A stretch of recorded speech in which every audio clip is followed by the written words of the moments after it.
Hi everybody, it's Kathy here and it is Sunday. Oh my goodness, it's come around so fast again. It is Scraplift Crafternoon time, and that means that we are lifting a very talented person, and today it is Ginny Newland. We are taking her layout and making it our own. Now I want to get straight into it, so I have pre-cut my background, and I am using Kaisercraft for this today. And I have a yellow wood grain for the left, and I have that cane type hatching for the right.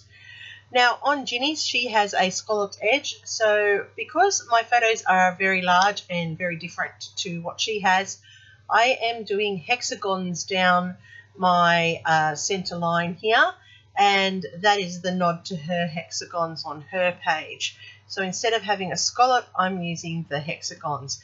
And I've actually cut those out of the paper where I have fussy cut some flowers and leaves for my embellishments.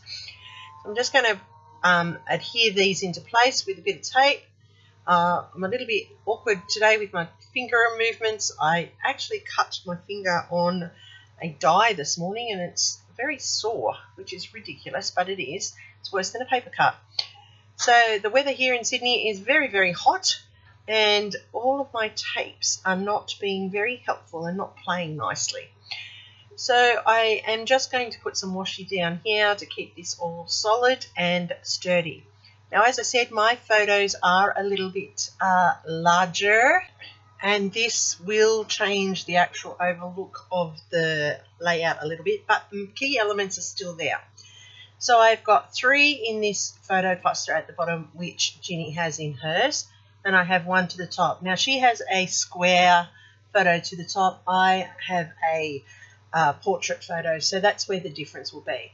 Now down the left-hand panel on Ginny, she has clouds, and she has sewn her clouds, but I am putting shells because it is a beach theme, and I'm just layering them down the panel like shells on the beach.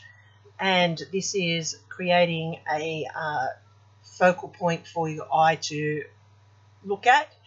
I have got some there that I know will be covered, but that's okay, and I've also got extras that I'm going to pull onto the layout as we work through this process. Now, I have not done this before, put my photos in a cluster and join them before I put them on the layout, so that was a bit of an interesting challenge. And as you can see, I'm now going to layer up some extra shells just to build that left-hand panel up a little bit more. These photos are at the beach at Stanwell Park. That's at the bottom of the mountains going down to Wollongong.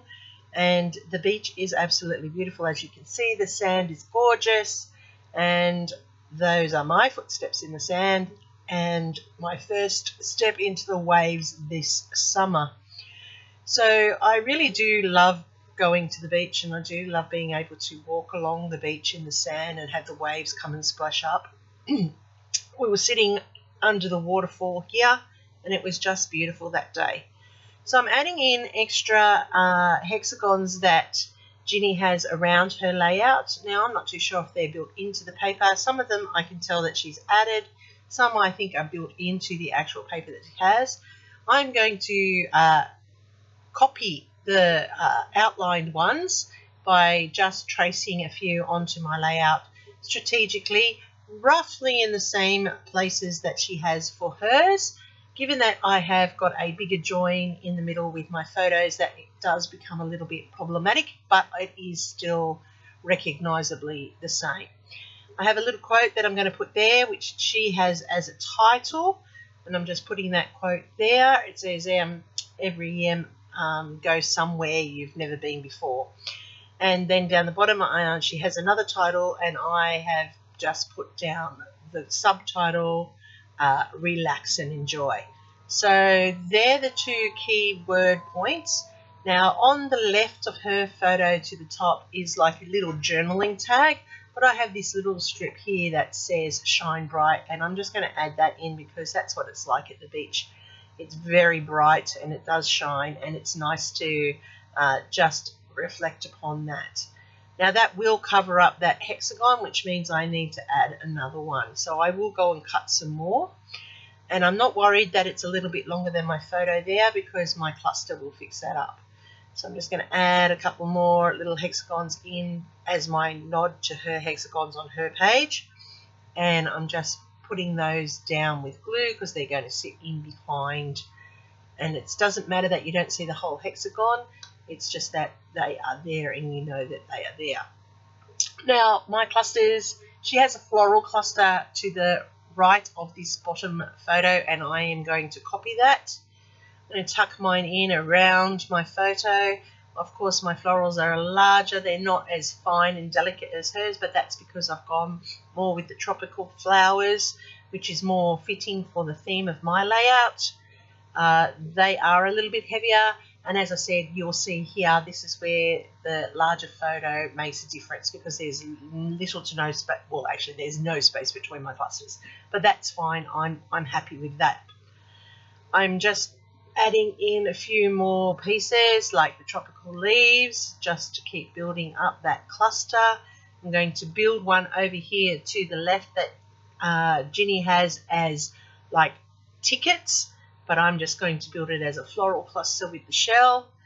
I contemplate putting this extra leaf in there, but in the end I decide I'm going to tuck it in underneath that saying just to keep the clusters going across and connecting all of them together. Then I am making sure I've got enough hexagons tucked in around to stay true to what Ginny had on hers. Yes, they're not in the same place, but they are there just as a nod to her layout. And I do like how this is coming together, even though it doesn't look identical to what she has done. But that's the whole purpose of scraplifting. You take an idea and you make it your own. So I'm quite happy with how this is turning out. She does have a stitched line, actual stitching down her panel. I'm not stitching it today. I am actually putting in faux stitching, and I am now outlining the layout and putting in some faux running jagged stitch just to tie it up neatly and finish off the layout.